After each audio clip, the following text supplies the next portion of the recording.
Hello beautiful audience, welcome to my YouTube channel कामयाबी के कदम। मैं हूं दिव्या भास्कर और आप हैं मेरे साथ यहाँ शॉर्ट स्टोरी सुनने के लिए जो कि आपको मोटिवेट जरूर करेंगी। आज की कहानी का शीर्षक है फकीर की सीख। तो चलिए करते हैं स्टार्ट बिना किसी देरी के आज की कहानी। एक बार की बात है कि एक फकीर जो थे वो नदी के किनारे बैठे हुए थे और नदी को बहुत देर से देख रहे थे, ऐसे कंटिन्यू देखते ही जा रहे थे। तो वहाँ से क्या हुआ कि नदी के पास एक काम चल रहा होता है, तो वहाँ पे कुछ लोग काम कर रहे होते हैं। तो वहाँ से एक व्यक्ति होता है, वो वहाँ से फकीर को देख रहा होता है कि फकीर कुछ भी नहीं कर रहे हैं, बस बैठे हैं और नदी को देख रहे हैं और देखते ही जा रहे हैं। तो वो उस दिन कुछ नहीं बोला, वो अपने काम के लिए चला जाता है। फिर दूसरे दिन भी देखता है, जब वो आता है तो वो व्यक्ति देखता है कि फकीर आज फिर बैठे हुए हैं और नदी के पास, और नदी को देखते ही जा रहे हैं, देखते ही जा रहे हैं, ऐसा क्या है। तो उससे रहा नहीं जाता है, तो वो फकीर के पास जाता है और बैठकर उनसे बोलता है कि फकीर बाबा आप यहाँ क्या कर रहे हैं। तो फकीर कहते हैं कि मैं इस नदी के सूखने का इंतज़ार कर रहा हूँ, ये सूख जाए तो मैं यहाँ से जाऊँ। मैं कल भी इंतज़ार कर रहा था और मैं आज भी इंतज़ार कर रहा हूँ, ये सूख ही नहीं रही है।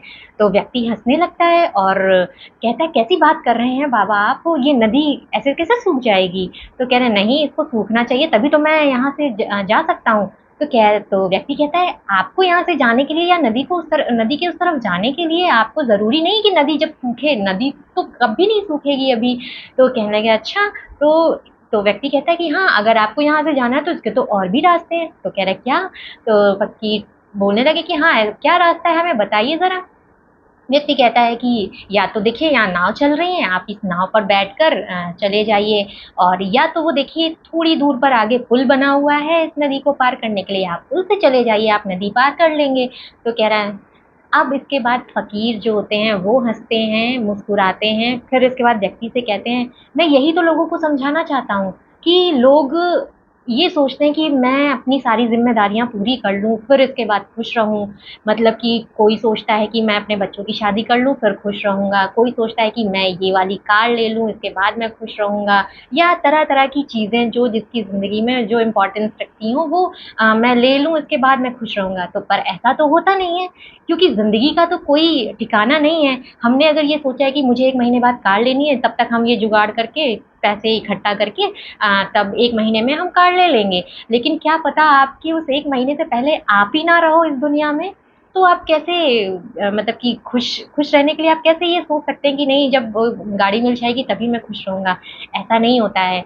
आपको खुश रहने के लिए किसी भी चीज़ की ज़रूरत नहीं है, बस खुश रहिए, लोगों को खुश रखिए। ज़िम्मेदारियाँ पूरी ज़िंदगी कभी कहीं नहीं पूरी होंगी, और मरते दम तक आपको ये ज़िम्मेदारियाँ निभानी है, तो ज़िम्मेदारियाँ निभाते रहिए, खुश होते रहिए। ऐसे मुँह लटका कर बैठने से कुछ नहीं होता। तो ये छोटी-सी कहानी हमें बस यही सिखाती है कि ज़िम्मेदारियाँ तो मरते दम तक कभी भी ख़त्म नहीं होंगी। तो उन ज़िम्मेदारियों के चक्कर में हम अपनी खुशियाँ क्यों बर्बाद करें? छोटी-छोटी पलों में जो खुशियाँ हैं उन्हें हासिल करते रहिए, खुद खुश रहिए, दूसरों को खुश रखिए।